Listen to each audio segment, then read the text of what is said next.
స్మరించాలా, ఆ ప్రేమను మనం గుర్తించాలా. అలాంటి ప్రేమ ఎంత ఉన్నతమైంది. ఒకసారి ఒక ప్రాంతంలో ఒక తల్లి మరియు కుమారుడు జీవిస్తున్నారు. జాగ్రత్త వినండి, లోకంలో ఉన్న పరిస్థితులలో చెబుతున్నాను. తల్లి మరియు కుమారుడు బ్రతుకుతున్నారు. తల్లి కుమారుడు కోసం చాలా సాక్రిఫైసెస్ చేసింది, యూజువల్గా ప్రతి తల్లి బిడ్డల కోసం చేసినట్టుగానే. అయితే ఆ తల్లి ఇంకొంచెం ఎక్కువ చేసింది అనాలి. ఎందుకంటే ఆ బిడ్డ చిన్నగా ఉన్నప్పుడే తండ్రి చనిపోయాడంటే తల్లి యొక్క భర్త చనిపోయాడు. భర్తను కోల్పోయిన ఈమె బిడ్డ కోసం బ్రతుకుతుంది, ఆ బిడ్డను ఎలాగైనా ప్రయోజనమైన స్థానంలో తీసుకురావాలని. రోజుకు ఓ పూట తినేది, కుమారుడికి 2 పూట్ల 3 పూట్ల పెట్టేది. నా కొడుకు మంచిగా ఉంటే చాలు అనుకునేది, మిగతా పూట మంచినీళ్ళు తాగేసి పడుకునేది తల్లి. యవన కాలంలోకి వచ్చిన తర్వాత కుమారుడు అంతా బాగానే ఉన్నాడు. ఒక రోజున తల్లి దగ్గరికి వచ్చి, అమ్మా నేను ఒక అమ్మాయిని ప్రేమించాను, ఆ అమ్మాయి లేకపోతే నేను ఉండలేను, దయచేసి మా ఇద్దరికి పెళ్లి చేయన్నాడు. తల్లి మనసులో ఎక్కడో కొంచెం బాధ ఉంది. ఒరే ఇంతవరకు వచ్చేదాకా ఒక్క మాట కూడా నాకు చెప్పలేదరా, ఇక పెళ్లి దాకా వచ్చేసిన తర్వాత తల్లి గుర్తొచ్చిందరా, ఇంతవరకు తతంగం నడిపావు, ప్రేమన్నో అదన్నో చాలా చోట్ల తిరిగి ఉంటారు, మీరిద్దరూ అభిప్రాయాలు చేంజ్ చేసేసుకుని అభిప్రాయాలు షేర్ చేసుకుని ఉండి ఈ ఫైనల్ మూమెంట్లో తల్లికి చెప్పడం అనే బాధ ఎక్కడో ఉంది తల్లిలో. కానీ కొడుకు బాగుంటే చాలు, కుమారుడు బాగుంటే చాలు, బతికేది వాడు కదా. సరే నాయన, నువ్వు తప్పుడు నిర్ణయం తీసుకోకుండా ఉంటే అదే నాకు చాలా సంతోషం, ఏం పర్లేదు, ఆ అమ్మాయిని తీసుకురా పెళ్లి చేస్తానంది. సరే తీసుకొచ్చాడు, అమ్మాయిని పరిచయం చేశాడు. ఇదిగో ఈమె నేను లేకపోతే నేను ఉండలేను అన్నాడు. ఆ అమ్మాయిని ఇంటికి తీసుకొచ్చాడు. తీసుకొచ్చిన కొన్ని నెలల తర్వాత అమ్మాయి ఇంట్లో గొడవ పెట్టడం ప్రారంభించింది. అదేంటో తెలుసా, మీ తల్లి ఇక్కడ ఉంటే నేను ఇక్కడ ఉండను అని. నీ తల్లి మన ఇంట్లో ఉంటే నేను ఇక్కడ ఉండలేను.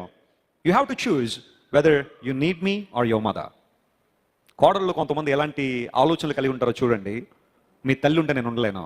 ఏవో చిన్న చిన్న ఇబ్బందులు వచ్చి ఉండొచ్చు, మనస్పర్ధలు వచ్చి ఉండొచ్చు, భేదాభిప్రాయాలు వచ్చి ఉండొచ్చు. అవి విడిపోయేంత పెద్ద అయితే కాదు కదా. కొంచెం ప్రేమ, కొంచెం అండర్స్టాండింగ్, కొంచెం తట్టుకుని సహనం కలిగి ఉంటే చాలా బాగుండేది. కానీ ఆ కోడలు కొడుకు చెప్పేసింది, నీ తల్లి ఉంటే నేను ఉండలేనని. కుమారుడు వచ్చాడు తల్లి దగ్గరికి, అమ్మా ఏమనుకోద్దమ్మా, ఈ కోడలికి నువ్వు నచ్చట్లేదు, ఎక్కడికైనా పంపించేయమంటుంది, ఇంక మనకంటూ ఇంకెవరున్నారు, నీకు నేను, నాకు నువ్వు తప్ప ఇంకెవరు లేరు కదా నేను చూసుకోవడానికి. నీకు ఇష్టమైతే ఒక మంచి వృద్ధాశ్రమం దగ్గరలో ఉంది, అక్కడ తీసుకెళ్ళి దేవబడతాను, కొన్ని రోజులుండు, కొంచెం అన్ని సర్దుకున్న తర్వాత వీలైతే మళ్ళీ తీసుకొస్తానులే అని తల్లిని కన్విన్స్ చేశాడు. తల్లి అనుకుంది, పోన్లేరా మీరిద్దరూ హ్యాపీగా ఉంటే అంతకన్నా కావాల్సింది, నేను ఇంకెంతకాలం బతుకుతాను, ఆ వృద్ధాశ్రమంలో అలాంటి వాళ్ళు చాలా మంది ఉంటారు అక్కడ ఆల్రెడీ, వాళ్ళతో ఏదో బతికేస్తానులే, తీసుకెళ్ళిపోంది. తీసుకొచ్చేసాడు, తల్లిని అక్కడ పెట్టేశాడు.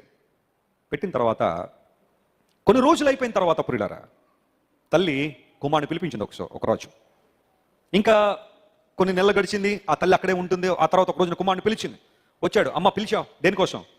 బాబు ఒక మాట గమనించిన ఆయన, ఈ వృద్ధాశ్రమంలో అసలు ఫ్యాన్స్ సరిగ్గా లేవు, ఏసీ కూడా లేదు నాయన, కొంచెం నీ దగ్గర డబ్బులు ఉంటే ఏమనుకోకుండా ఒక ఏసీ పెట్టించరా.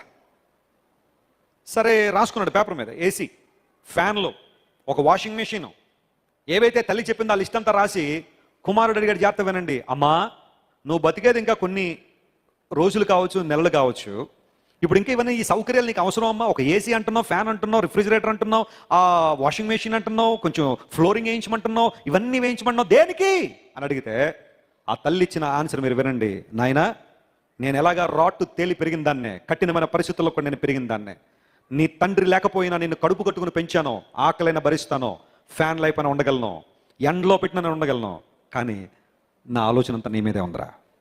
నేడో రేపో నీకు పిల్లలు పుట్టి వాళ్ళు ఇక్కడికి కనుక నేను తీసుకొస్తే నేను పెరిగిన ఈ వాతావరణంలో పెరగలేవు కాబట్టి నీకు ముందుగానే అడ్వైజ్ ఇస్తాను బాబు, ఇవన్నీ పెట్టమంది నా కోసం కాదు, దయచేసి నీ కోసం పెట్టుకో, ఒకళ్ళు నువ్వు వస్తే మళ్ళీ ఇవన్నీ నీకు ఉపయోగపడాలి. ఆ ఒక్క మాటతో కుమారుని గుండె పగిలిపోయింది ప్రియులారా.